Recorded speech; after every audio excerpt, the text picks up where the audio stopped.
हाँ हाँ, मैं जाऊंगा और उससे जरूर बात करूंगा। पर पापा, मुझे उनकी बातों से ऐसे लगा कि उन्हें अपने दौलत पर बहुत घमंड है। नहीं रवि, ऐसा नहीं है। मैं राजेश्वर को अच्छी तरह से जानता हूँ। जितना वो पैसे से अमीर है उतना दिल से भी अमीर है। फिर उन्होंने मुझसे रूखेपन से क्यों बात की?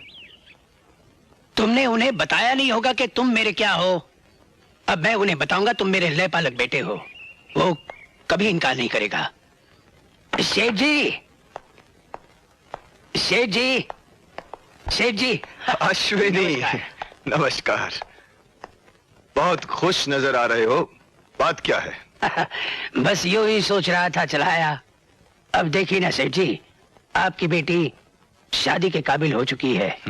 अब ये वो जुदाई है जिसका सदमा आपको बर्दाश्त करना पड़ेगा। सुमन के लिए कोई लड़का देखा है तुमने? जी, उसका नाम है रवि। आपसे मिल भी चुका है, जरा याद कीजिए। अच्छा अच्छा अच्छा अच्छा, तुम उस लड़के की बात कर रहे हो जो सुमन की ही क्लास में पढ़ता है? हाँ। अच्छा है। किसका लड़का है वो? किसी अच्छे खानदान से ताल्लुक रखता होगा। उसे हमने अपने गोद में सहलाया और उसकी तमाम परवरिश हमारे हाथों से हुई। खून का रिश्ता तो नहीं, लेकिन एक बाप और बेटे का गहरा रिश्ता रहा है। उसके माँ बाप कौन, उसका खानदान क्या, ना तो वो जानता है और ना ही हम खुद जानते हैं। ओह, तो यूं कहो कि वो लावारिस है। ये तो आप कह सकते हैं, हम नहीं। मेरी बहन को जवां मौत देने वाला भी एक लावारिस ही रहा है अश्विनी। तब से मुझे लावारिस लोगों से नफरत और दुश्मनी है। ये जानते हुए भी तुम ये रिश्ता लेकर मेरे पास चले आए। वो बड़ा नेक लड़का है, उसमें दिए हुए हमारे संस्कार हैं। मुझे अपने उसूलों से समझौता करने के लिए मजबूर मत करो। ये तुम हो अश्विनी जो मैंने बर्दाश्त कर लिया है, क्योंकि मैं बरसों पहले तुम्हारे किए गए एहसान के नीचे दबा हुआ, और शायद उसी एहसान की याद दिलाने के लिए तुमने आज ये जुर्रत की है। बोलो, तुम्हें उस एहसान की क्या कीमत चाहिए? कीमत? हम अमीर ना सही सेठ जी, लेकिन एहसान के सौदागर नहीं हैं। बदनसीबी के आपकी समझ पर दौलत का काला पर्दा पड़ गया है। इस अंधेरे में कुछ लोग तो रस्सी को सांप और कुछ लोग सांप को रस्सी समझ बैठते हैं। मैं किसी अंधेरे में नहीं हूं अश्विनी, बल्कि तुमने अपनी दोस्ती का भ्रम देकर आज तक मुझे अंधेरे में रखा है। हमारे बेगरज दोस्ती पर ये गलीज धब्बा मत लगाइए सेठ जी। मैं सच्चाई से पर्दा उठा रहा हूं, और सच ये है अश्विनी कि तुम्हारी नियत में खोट है, वरना 18 साल के बाद ही तुम यहां क्यों आए? इससे पहले इस शहर की ओर मुड़कर क्यों नहीं देखा? दरअसल तुम 18 साल तक फसल के पकने का इंतजार करते रहे, और जब फसल पककर तैयार हो गई तो किसी जमींदार की तरह लगान वसूल करने तुम यहां चले आए। बोलो बोलो अश्विनी, क्या चाहिए तुम्हें? कितनी कीमत चाहिए तुम्हें उस हरामजादे को मेरी सुमन से दूर रखने के लिए? ये गाली तुमने हमें दी है, रवि को नहीं दी राजेश्वर। ओह, तो सेठ जी से राजेश्वर पर तुम आ ही गए। तो सुनो अश्विनी, मेरे गुलिस्तान की कली को तुम देख तो सकते हो, उसे तोड़कर नहीं ले जा सकते। एक नजर अपने आप पे डालो और फिर अपने पैरों पर घूमकर मेरे बंगले को देखो और मुझे बताओ, क्या इसी दिन के लिए मैंने अपनी सुमन को हर दुख हर तकलीफ से दूर रखा कि किसी भिखमंगे लावारिस के हाथों उसे सौंप दूं, ताकि वो मेरी दौलत को नाजायज रास्ते पर लुटा दे, ताकि सुमन का भी वही हाल हो जो मेरी बहन का हुआ था? नहीं अश्विनी, नहीं। अब वो गलती मैं दोबारा नहीं होने दूंगा। तुम समझते हो राजेश्वर कि अमीर आदमी ही खानदानी बनता है? रुपया अरे रुपया तो हाथों का मैल है। हमने कभी सोचा नहीं अपने हाथों को इससे गलीज करने का, लेकिन आज तुमने हमें मजबूर कर दिया है कि एक दिन हम भी दौलत और रुपयों की घिनौनी दीवार तुम्हारे सामने ला खड़ी करेंगे और उसके पर्दे में तुम खो जाओगे। अश्विनी, तुमने हमारी आन को ललकारा है। अरे तुम गरीब लोग क्या जानो कि शान क्या होती है और आन क्या होती है। वैसे भी अपनी शान को बचाने की ताकत है मुझ में। अश्विनी, तुम्हारे इरादों को मिटाकर मैं तुम्हें अपनी दौलत के आगे झुकने पर मजबूर कर दूंगा। ये मेरी जिद रहेगी। राजेश्वर, तुम्हारी ये जिद, तुम्हारी ये दौलत, तुम्हारा सब कुछ हमारे बढ़ते हुए कदमों तले रौंदा जाएगा। इंतजार करो।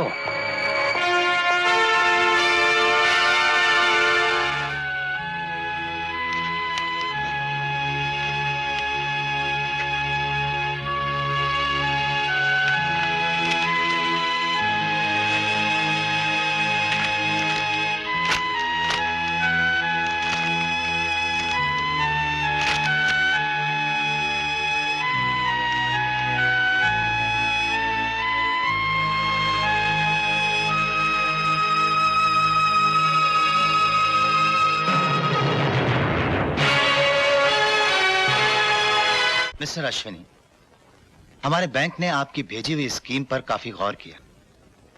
आपने अपने पोल्ट्री फार्म की जो कीमत 15 लाख दिखाई है वो सिक्योरिटी के लिए काफी नहीं है। 15 बरस पहले हमने एक मुर्गा और मुर्गी खरीदे थे और अंडे इकट्ठा करते करते आज हम 2 लाख परिंदों के मालिक हैं। ये तो रही हमारे मुर्गों और हमारी मेहनत। यही मेहनत स्कीम को वो कामयाबी देगी जिस पर आपको और आपके बैंक को फक्र होगा। लेकिन हमारे फाइनेंस करने के भी कुछ रूल्स होते हैं जिन्हें मैं तोड़ नहीं सकता हूं। आपने सब बजा फरमाया। आप अकेले कर भी क्या सकते हैं? अब देखिए दोबारा कब मुलाकात होती है। Thank you.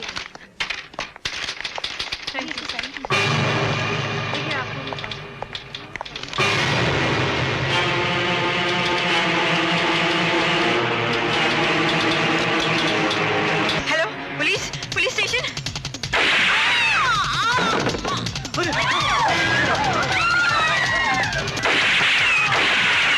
कोई भी अपनी जगह से नहीं मिलेगा।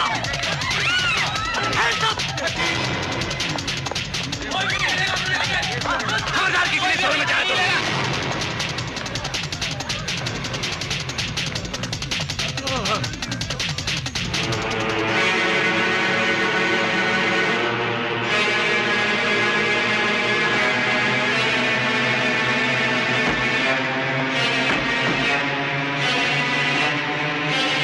सारा कैश मेरे हवाले कर दो।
राजेश्वर, हम तुम्हें अच्छी खबर सुनाए। हम 50 लाख के आदमी बन गए हैं। तुमने आज का अखबार पढ़ा होगा। कहते हैं ना, अगर ऊंट से दोस्ती करनी हो तो अपना दरवाजा जरा ऊंचा कर लेना चाहिए। सो हमने कर लिया है। अब तुम सुमन की शादी की तैयारियां करो।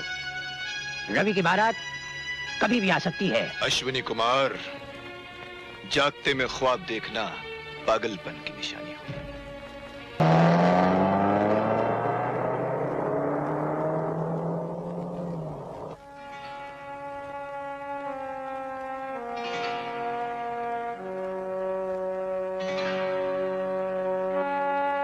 मौसा जी, इस तरह चुपचाप बैठे रहने से कोई फायदा नहीं। कुछ ना कुछ करना होगा, वरना आप मुंह पीटते रह जाएंगे। एक बात बोलूं, रवि और सुमन को अलग कर देते हैं। उन दोनों में प्यार अपने आप खत्म हो जाएगा। इंग्लिश नहीं लाडले, नहीं। ये काम उतना आसान नहीं है जितना कि तुम समझ रहे हो। सुमन को मैं अच्छी तरह से जानता हूं, बहुत जिद्दी है वो। मौसा जी, मेरा नाम लाडला है। मैं लाड़ प्यार से पुचकार कर सुमन को आंटी अंकल के यहाँ कठमंदूर ले जाता हूँ। है ना इंग्लिश?